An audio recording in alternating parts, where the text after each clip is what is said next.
News of Ambassador Krell's arrest spread through the horizon's edge within hours.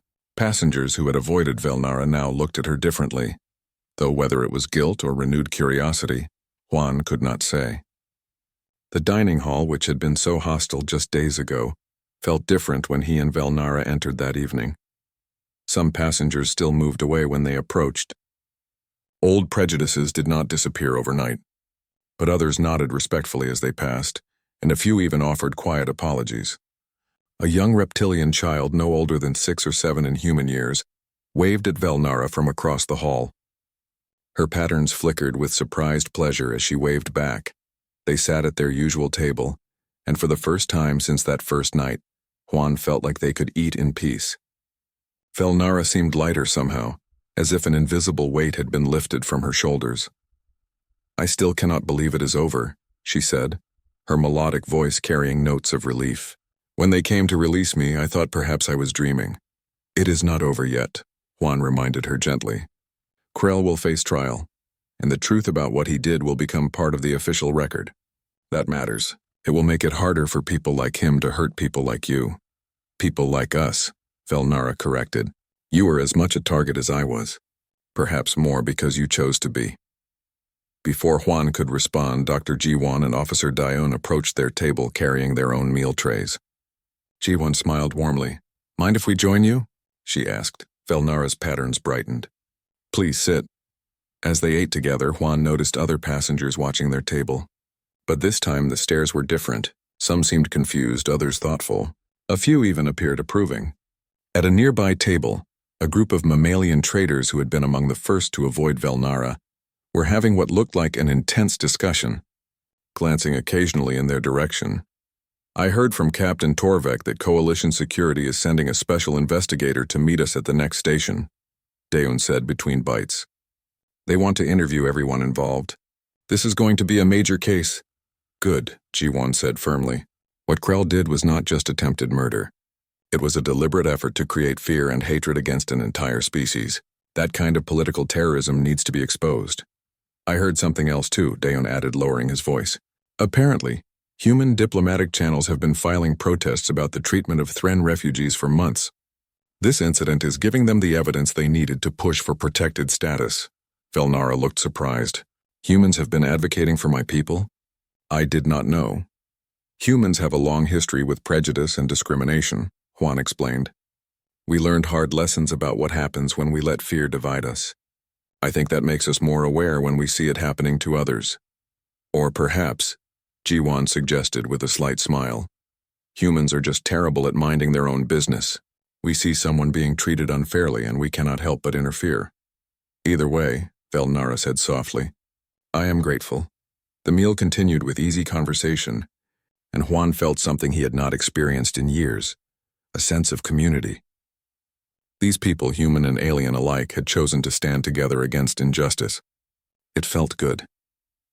As they were finishing their food, Captain Torvek entered the dining hall.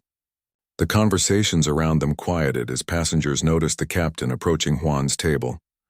Torvek stood tall, his scales gleaming under the lights, and spoke in a voice loud enough for the entire hall to hear. "Miss Velnara, I owe you a formal apology. My actions put you in danger and caused you unnecessary suffering. I allowed fear and political pressure to override my better judgment. That was wrong, and I am sorry." The hall had gone completely silent. Velnara's patterns shifted through several colors before settling on a warm blue. She stood up slowly and faced the captain. "I accept your apology, Captain Torvek. You made a mistake, but you also found the courage to correct it. That matters more than perfection." Torvek nodded gratefully, then turned to address the assembled passengers. "I want everyone on this ship to understand something. What happened here was not an isolated incident. Ambassador Krell tried to exploit our fears to create hatred. He nearly succeeded because we let him. We chose to see Miss Velnara as a threat rather than as a person. That ends now. On my ship, all passengers will be treated with equal dignity and respect, regardless of their species or circumstances. Anyone who has a problem with that can file a complaint with Coalition Transport Authority, and I will happily defend my position."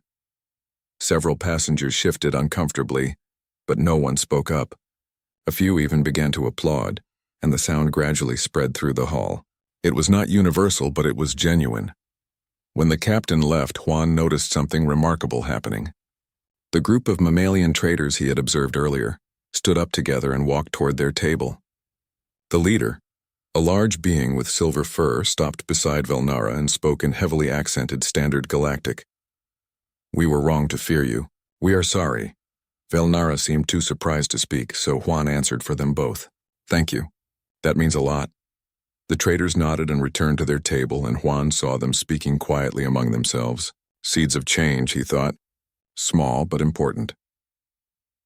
3 days later, the Horizon's Edge arrived at Gateway Station, a massive orbital facility that served as a hub for dozens of travel routes. Coalition security officers were waiting at the docking bay, along with a human woman in formal diplomatic attire. She introduced herself as Ambassador Yaren. "I have been following this case very closely," Yaren said as they gathered in the station's conference room. "What happened on the Horizon's Edge has already caused significant ripples in coalition politics. Ambassador Krell's actions have exposed a systematic pattern of discrimination and political manipulation against the Thren people. Will there be real consequences for him?" Juan asked. "Oh yes," Yaren replied with satisfaction. "He will face criminal charges for attempted murder, sabotage, and terrorism.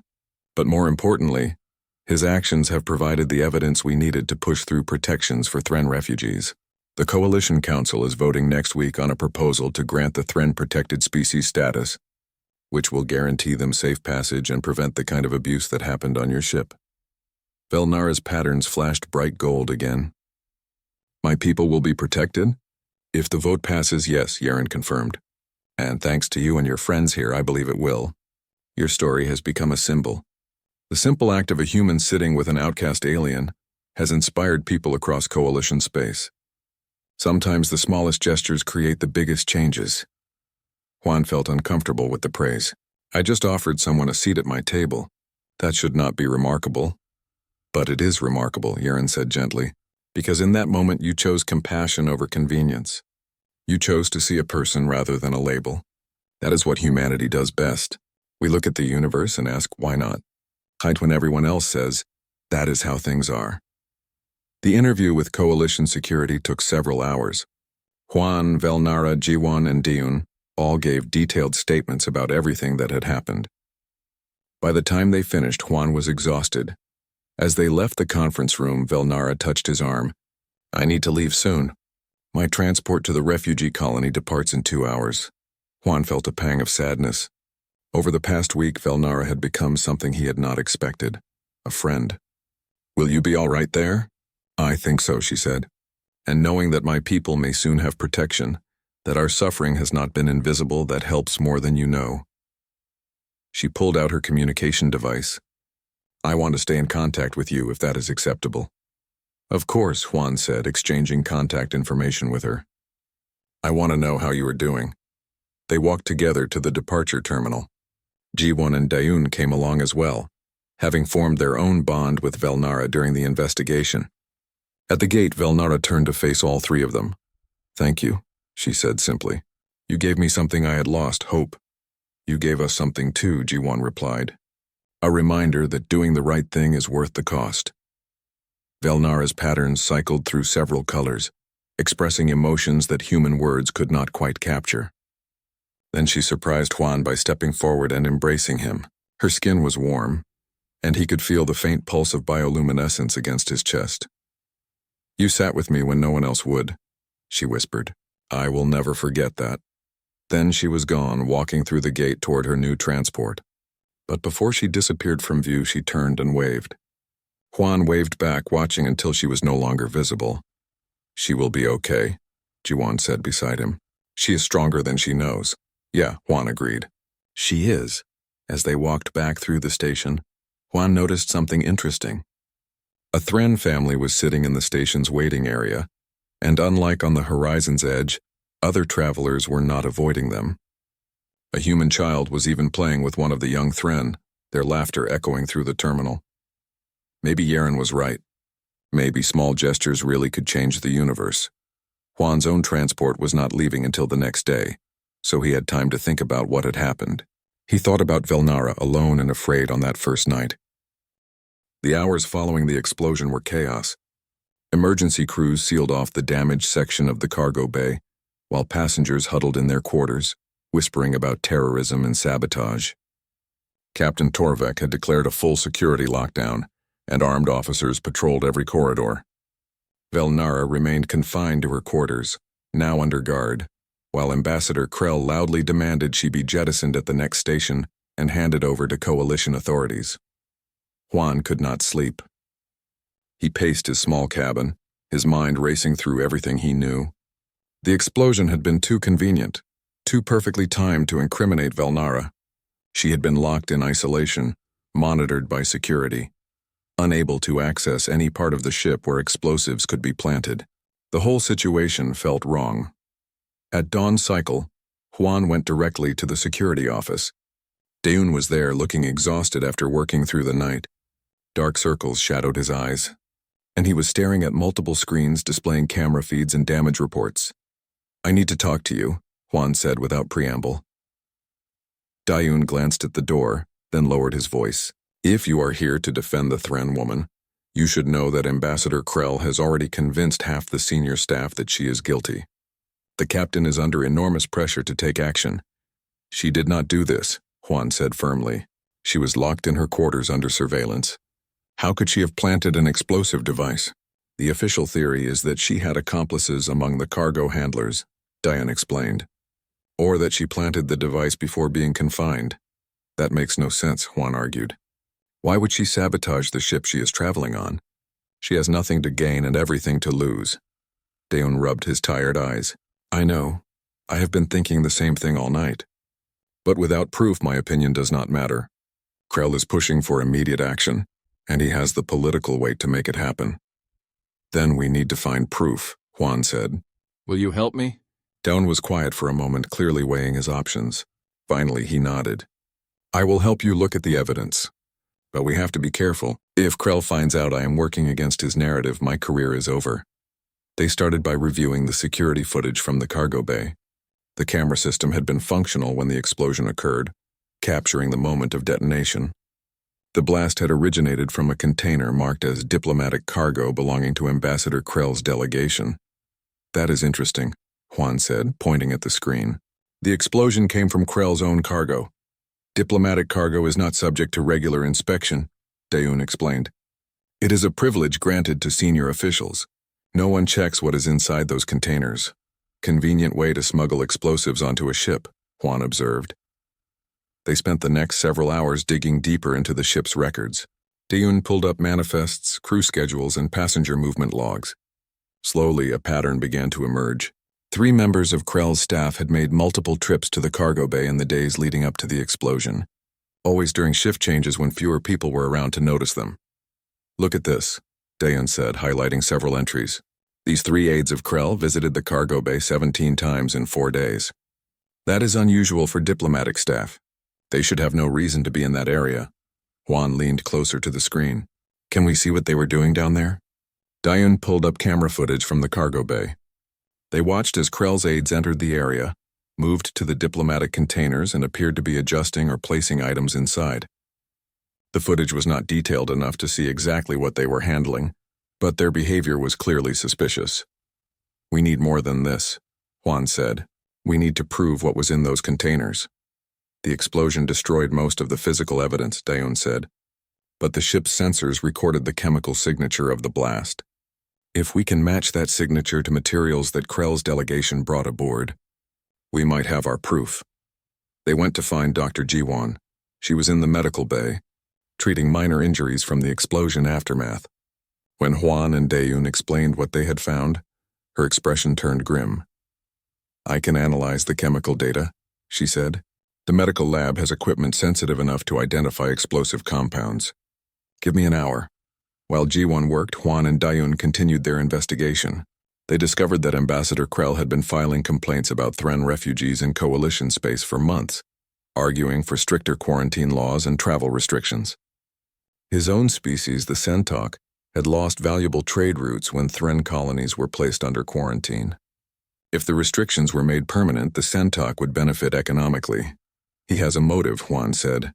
"Create an incident that makes the Thran look dangerous, push for harsher laws, and improve his species' economic position." That is a serious accusation, Diane warned. If we are wrong, we will both be in serious trouble. And if we are right, an innocent woman gets thrown off this ship and possibly executed for a crime she did not commit, Juan countered. I will take that risk, Ji-won returned with her analysis. Her face was pale but determined. The explosive compound used in the cargo bay is a specialized substance called Thermex-9. It is military grade and highly restricted. According to the ship's cargo manifest, the only passenger who declared materials containing Thermex-9 compounds was Ambassador Krell. He claimed they were industrial solvents for diplomatic demonstrations. But they were explosives, Juan said. Almost certainly, Ji-won confirmed. The chemical signature is a perfect match. They took their evidence to Captain Torvek. The reptilian captain was in his office looking even more exhausted than Daeun. When they presented their findings, his expression darkened. These are serious accusations, Torvek said slowly. You are claiming that a coalition ambassador committed sabotage on my ship. The evidence speaks for itself, Ji-won said, showing him the chemical analysis. This is not speculation. This is scientific fact. Torvek studied the data for a long time. Finally, he looked up at them. If I act on this and you are wrong, the diplomatic fallout will be catastrophic. It could end my career and cause an interspecies incident. And if you do nothing and an innocent woman suffers for Krell's crime, you will have to live with that for the rest of your life, Juan said quietly. Captain, you know this is wrong. You have known it from the beginning. The captain was silent for several moments. Then he pressed a button on his desk. Security, this is the captain. I need a full diplomatic security team to report to Ambassador Krell's quarters immediately. Tell them to prepare for a formal investigation. Relief flooded through Juan, but he knew the fight was not over yet. When they confronted Ambassador Krell in his luxurious quarters an hour later, the insectoid diplomat remained calm and arrogant. This is an outrage, Krell said, his translator voice cold and sharp. You dare to accuse me based on circumstantial evidence? I am a senior coalition official. You have no authority to investigate me. I have every authority on my ship, Captain Torvek said firmly, and the evidence is not circumstantial. Your cargo contained the same explosive materials used in the sabotage. Your staff made multiple suspicious visits to the cargo bay, and you have a documented history of opposing Thren rights in coalition space. Coincidence and political disagreement do not constitute proof of terrorism, Krell argued. This is a transparent attempt to protect a guilty Thren by scapegoating an innocent diplomat. The coalition will hear about this abuse of power. Juan stepped forward, unable to contain his anger. You tried to frame an innocent woman for a crime you committed. You put hundreds of lives at risk just to advance your political agenda. You are not innocent, Ambassador. You are a coward who hides behind your position while harming the helpless. Krell's compound eyes focused on Juan with cold intensity. Careful, human. You're already on record as an agitator. No one will believe a cargo engineer over a coalition ambassador. They will believe the evidence, Dr. Ji-won said, holding up her datapad. And they will believe the security footage showing your aides tampering with cargo containers. You underestimated humans, Ambassador. We are very good at finding the truth, especially when someone is trying to hide it. Captain Torvek signaled his security team. Ambassador Krell, you and your staff are confined to quarters pending a full investigation. When we reach the next station, you will be handed over to coalition security for formal charges. For the first time, Krell's arrogant composure cracked. You are making a terrible mistake, Captain. This will not end well for any of you. Perhaps, Torvek said, but at least I will be able to sleep knowing I did the right thing. He turned to his officers. Take him away, and someone release Miss Velnara from quarantine immediately. As the security team escorted Krell and his aides away, Juan felt the tension drain from his body. He had not realized how tightly wound he had been until this moment. Thank you, he said to Daeun and Ji-won. I could not have done this alone. You should not have had to, Ji-won replied, but I am glad we could help. Captain Torvek approached Juan and extended his clawed hand. I owe you an apology. I should have stood up for what was right from the beginning, instead of worrying about complaints and politics. Juan shook the captain's hand. You did the right thing when it mattered. That is what counts. The situation on the horizon's edge grew worse with each passing day. What had started as whispers and uncomfortable stares had evolved into something darker and more deliberate. On the 5th day of their journey, Juan arrived at the dining hall to find his usual table covered in some kind of sticky substance that smelled faintly of chemicals. Velnara was standing nearby, her patterns flashing bright red in what he had learned was a sign of distress. "I did not do this," she said quickly when she saw him. "I was waiting by the door, and when I looked over, the table was like this." "I know you did not," Juan said calmly. He grabbed some cleaning cloths from a nearby dispenser and began wiping down the table. Several passengers watched with barely concealed amusement. When the table was clean enough, he and Velnara sat down as usual, though the chemical smell lingered. The next evening, someone spilled a full container of hot soup near Velnara as she walked to their table. The liquid splashed onto her legs, and though it did not burn her through her clothing, the message was clear. The passenger who had done it, a large mammalian being with thick fur, offered no apology. Instead, he looked directly at Juan and smiled. On the 7th day, Velnara did not arrive at her usual time. Juan waited for 20 minutes before he began to worry. He left the dining hall and went to the passenger quarters section where he knew Velnara's cabin was located. When he reached her door, he found her standing in the corridor, staring at something that had been painted on the metal surface. The symbol was crude but clear. It showed a Thren figure with a red X painted over it. Below it, someone had written words in several different languages. Juan could not read all of them, but he recognized the one in Standard Galactic. It said, "Death Carrier. Go home." "They did this while I was in the shower," Velnara said quietly. Her voice had lost its usual melodic quality and sounded flat and tired. "I heard people laughing in the corridor when I came out." Juan felt anger burning in his chest, hot and sharp. "Did you report this to security?" "What would be the point?" Velnara asked. "They will say they saw nothing. They will tell me it is just words and to ignore it. Everyone on this ship wishes I was not here. Perhaps they are right. Perhaps I should have stayed in the quarantine zone." "No," Juan said firmly. "You have every right to be here. Come on. We are going to report this right now." He took her to the security office on the main deck. The officer on duty was a young human man named Daeun, who listened to their complaint with genuine concern. He took images of the vandalism and promised to review security footage from the corridor. "I will find who did this," Daeun assured them. This kind of harassment is against ship regulations. But when they returned to check with him the next day, Daeun looked frustrated and apologetic. The security camera in that corridor was disabled for maintenance during the time of the incident. "There is no footage." "How convenient," Juan said bitterly. "I know," Daeun agreed, "but without evidence I cannot file formal charges. I am sorry." That evening, when Juan and Velnara entered the dining hall, they found Ambassador Krell standing in the center of the room with Captain Torvek beside him. The captain looked uncomfortable, but the ambassador appeared triumphant. "Attention all passengers," Krell announced, his translator device making his clicking speech intelligible to everyone present. "For the safety and comfort of all beings aboard this vessel, I have formally requested that the Thren passenger be confined to quarantine quarters for the remainder of our journey. Captain Torvek has agreed to this reasonable precaution." Velnara stopped walking, her patterns going completely dark. Around the hall, many passengers nodded in agreement. Some even applauded. "This is wrong," Juan said loudly, stepping forward. "Velnara has been medically cleared. She is not dangerous." "Medical clearances can be falsified," Krell replied smoothly. "And even if she carries no active disease, her presence causes distress to other passengers. As a senior diplomatic officer, I have the authority to request special safety measures during transit."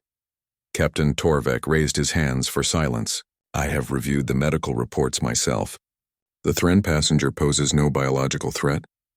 However, given the level of passenger complaints and the potential for further incidents, I believe temporary isolation is the best solution for everyone involved." "Best solution for everyone except Velnara," Juan argued. "You are punishing her for being the victim of harassment." "I am maintaining order on my ship," Torvek said firmly. "2 security officers will escort Miss Velnara to special quarters on the lower deck. She will be provided with meals and entertainment access. This is not a punishment, merely a precaution." Before Juan could protest further, 2 security officers appeared at the entrance. They were both members of species Juan did not recognize, large and heavily built. They approached Velnara, who stood frozen in place. Wait, a new voice called out. A human woman in a medical uniform pushed her way through the crowd. Juan recognized her as Ji-won, one of the ship's medical officers. Captain, I need to object to this decision. Dr. Ji-won, the captain said with barely concealed annoyance. This is not a medical matter. Yes, it is, Ji-won insisted. She held up her own datapad, displaying a series of graphs and charts. I have personally conducted 3 separate medical scans of Miss Velnara since she boarded this ship. She carries no pathogens of any kind. Her biology is completely stable. There is no scientific or medical basis for quarantine. If you proceed with this, you will be acting purely on prejudice, not on policy. I am acting on passenger safety, the captain repeated, but his voice lacked conviction.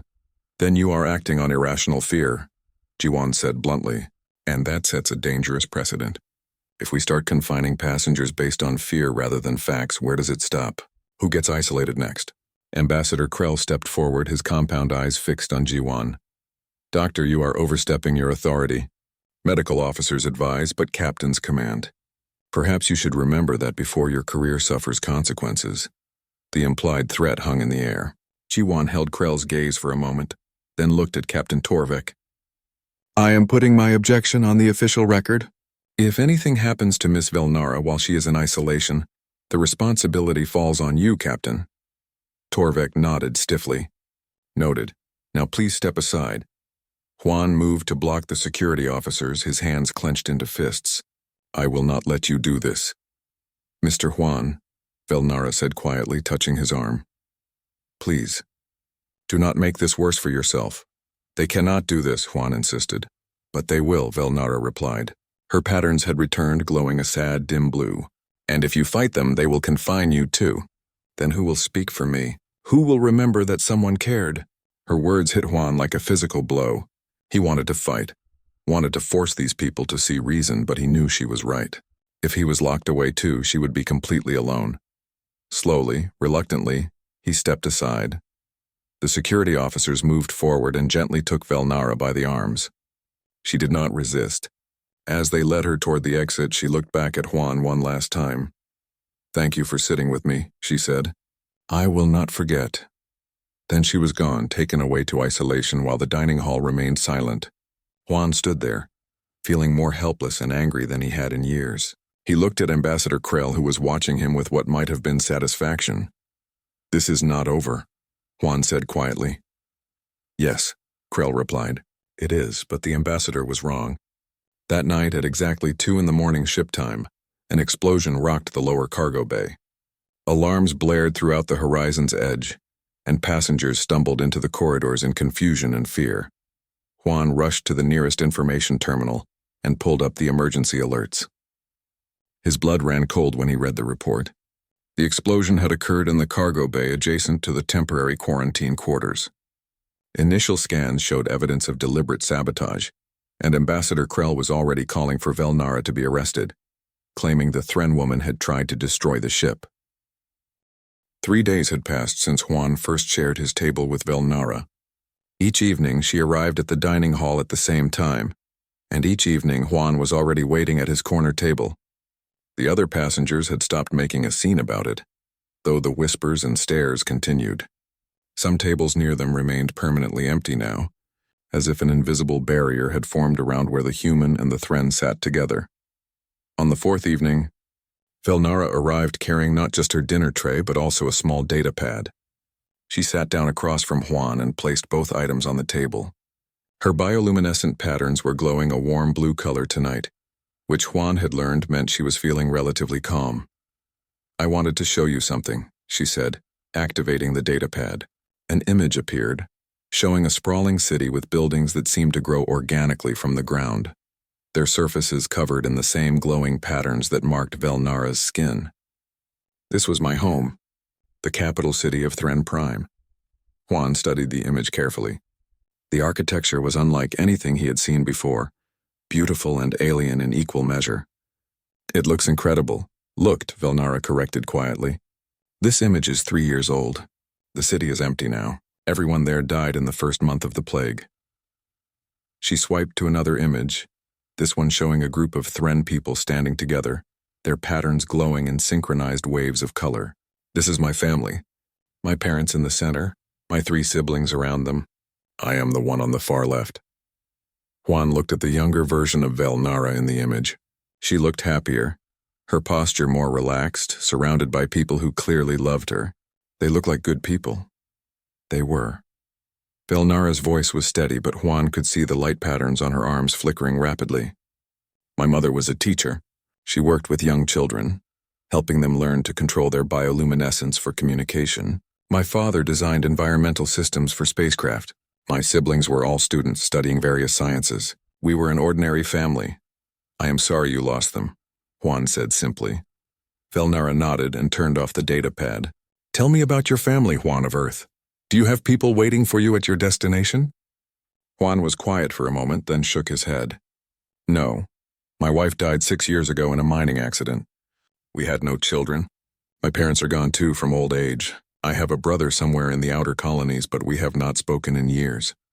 I am sorry, Velnara said, and Juan could hear genuine sympathy in her echoing voice. How did the accident happen? I was working as an engineer at a deep-core mining facility on a moon called Taros 7, Juan explained, staring at his food without really seeing it. There was an explosion in the lower tunnels. Safety systems failed. 200 people died in less than 5 minutes. I survived because I was in the upper level that day, fixing a problem with the ventilation controls. My wife was not so lucky. She was in the processing center when the explosion happened. That must have been terrible, Velnara said softly. The worst part came after, Juan continued. When I went back to work a few months later, everyone treated me differently. They looked at me like I was cursed, like death followed me around. Some people thought I had done something to cause the accident, even though the investigation proved it was just equipment failure and bad luck. Eventually, I left Taros 7. I could not stay somewhere that everyone saw me as a reminder of the worst day of their lives. Velnara reached across the table and touched his hand briefly, a gesture of comfort. Her skin was surprisingly warm. I understand that feeling. After the plague, when they moved us survivors into quarantine zones, even the other Thren looked at me strangely. I had a genetic immunity that saved me but killed everyone I loved. They called us the marked ones, like we were somehow responsible for surviving when so many died. They sat in silence for a while, each lost in their own memories. Around them, the dining hall continued its usual activity, but at their table, time seemed to slow down. Why did you sit with me that first night? Velnara asked suddenly. You must have known it would cause problems for you. Juan shrugged. I saw someone who needed a place to sit. Everything else seemed less important than that. Most beings in this galaxy would not agree with you, Velnara said. Humans are strange that way. I have heard stories about your kind. You seem to care less about what is proper or safe and more about what is right. We have our own history of treating people badly because they were different, Juan said. Maybe that taught us something. Or maybe we are just too stubborn to listen when others tell us who we should fear. Before Velnara could respond, a shadow fell across their table. Juan looked up to see Captain Torvik standing beside them. The reptilian captain was tall and imposing, with dark green scales and yellow eyes that seemed to evaluate everything with cold calculation. Mr. Juan, the captain said, his voice a deep rumble, I need to speak with you. Privately. Juan glanced at Velnara, who had shrunk back in her chair, her patterns dimming to a dull gray. He stood up slowly. I will return in a few minutes, he told her. The captain led Juan to a quiet corner of the hall, away from the other diners. When they stopped, Torvik crossed his arms and looked down at Juan with an expression that might have been concern or might have been annoyance. You are causing problems on my ship, the captain said, bluntly. I am eating dinner, Juan replied calmly. That is not against any rule I know of. You are eating dinner with a Thren, Torvik corrected, and that is causing complaints from other passengers. Ambassador Krell of the Centaur species has filed 3 formal protests in the past 2 days. He says your behavior is encouraging dangerous fraternization and putting other passengers at risk. At risk of what? Juan asked. Velnara has been cleared by medical scans. She carries no disease. The only risk here is that people might have to confront their own prejudices. I do not disagree with you personally, Torvik said, his tone softening slightly. but I have a ship to run and passengers to keep satisfied. Ambassador Krell is threatening to file complaints with the Coalition Transport Authority. That could mean investigations, delays, and financial penalties for the shipping company. My superiors will not be pleased if that happens. So you want me to stop sitting with her, Juan said. It was not a question. I want you to consider the consequences of your actions, the captain replied. Not just for yourself, but for everyone on this ship. Sometimes doing the right thing means choosing your battles carefully. Juan looked past the captain toward his table, where Velnara sat alone again, her head bowed as she picked at her food. In that moment, she looked exactly as she had on that first night, isolated and afraid. With respect, Captain, Juan said quietly. I disagree. Sometimes doing the right thing means refusing to back down, even when it would be easier. Velnara paid for passage on this ship just like everyone else. She has every right to use the common areas without being treated like a criminal. If Ambassador Krell has a problem with that, he can take it up with the Coalition himself. Captain Torvik studied Juan for a long moment, then let out a heavy sigh. You humans are a stubborn species. Yes, Juan agreed. We are. Fine, continue your dinner. But if this situation escalates further, I will have to take action. I hope you understand that. I understand, Juan said. Thank you for the warning, Captain. Torvik nodded and walked away, his heavy footsteps echoing on the metal floor. Juan returned to his table where Velnara looked up at him with worried eyes. What did he say? She asked. He said to enjoy our dinner, Juan replied, sitting down and picking up his fork. It was not exactly a lie. But as he ate, Juan could not shake the feeling that Captain Torvik's warning was more serious than he had let on. He glanced around the dining hall and noticed Ambassador Krell sitting at a large table surrounded by his entourage. The insectoid diplomat was staring directly at Juan, his compound eyes reflecting the light in an unsettling way. Juan met the ambassador's gaze steadily, refusing to look away first. Whatever was coming, he would face it. He had made his choice 3 days ago, and he would not abandon Velnara now just because it made other people uncomfortable. Beside him, Velnara seemed to sense the tension. Her patterns flickered nervously, but she stayed in her seat.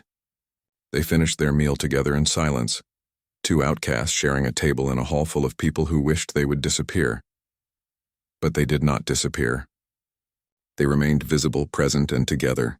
And somehow, that simple act of defiance felt like the most important thing Juan had done in years. The dining hall of the transport vessel buzzed with the usual sounds of 100 different species sharing a meal. Juan sat alone at his usual corner table, quietly eating his dinner while watching the crowd. He had been traveling on the horizon's edge for 3 days now, heading toward a remote mining station where his new job waited. The food was bland, the journey was long, and the company was sparse. Most passengers kept to their own kind, forming small groups based on species and homeworld. The doors slid open with a soft hiss, and the noise in the hall began to fade. Juan looked up from his plate to see what had caused the change. A woman walked through the entrance carrying a meal tray in her hands.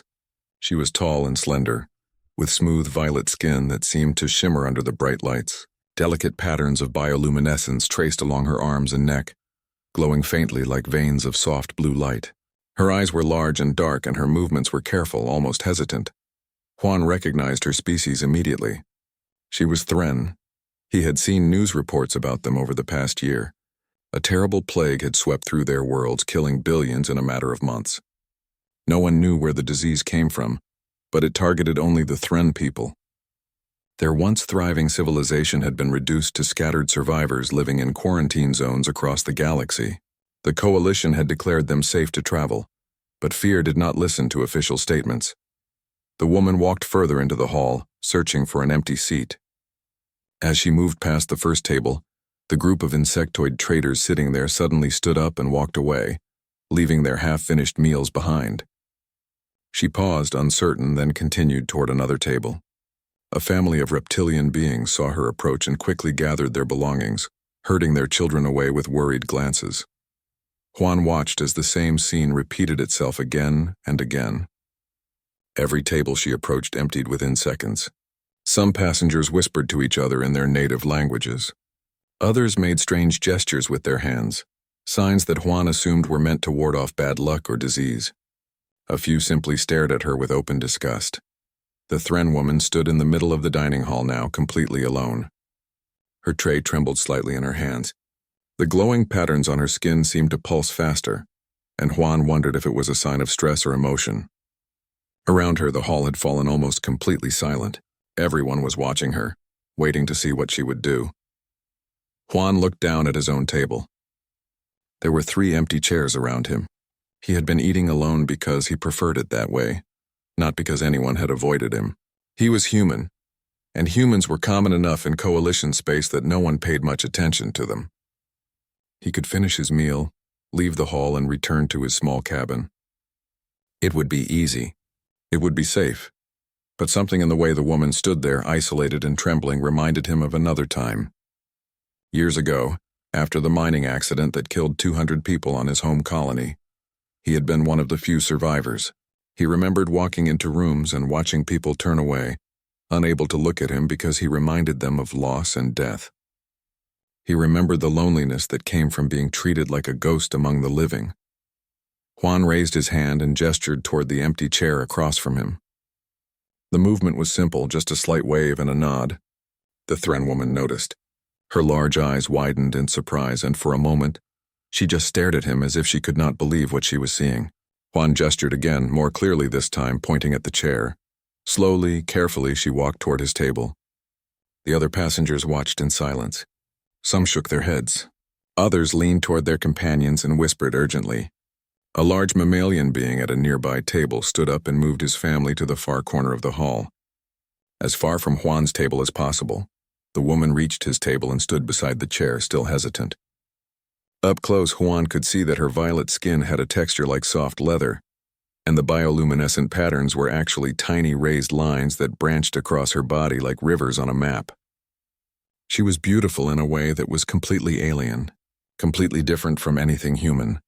"Please sit," Juan said quietly, gesturing once more to the chair.